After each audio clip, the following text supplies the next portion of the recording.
ደግሞ እንዴት ከማስተር ዳታችን ውስጥ የሆነ ቃል ወርድን እንዴት ፋይንድ እንደምናደርግ እናያለን ማለት ነው። በመጀመሪያ ኮንትሮል ኤፍን እንጫናለን። የምንፈልገውን ወርድ ለምሳሌ አካውንቲንግ ከሆነ በዚች ቦክሷ ላይ እንጽፋለን ማለት ነው።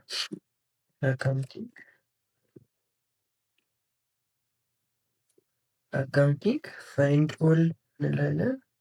ያው እዚህ ጋር እንደምታዩት እዚህ ከዲፓርትመንት ዝርዝር ውስጥ ያሉትን አካውንቲንጎች ኮድ አምጥቶልኛል። ከፈለግን እኚህን መደለትም ማጥፋትም እንችላለን። እኔ አሁን እነሱን አካውንቲንግ የሚለውን በሌላ ወርድ ነው መቀየር የፈለግኩት።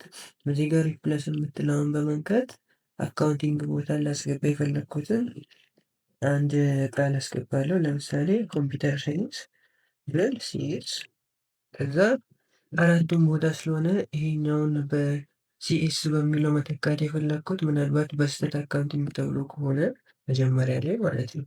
ስለዚህ እዚች ጋር ሪፕሌስ ኦል የምትለውን እነካለሁ።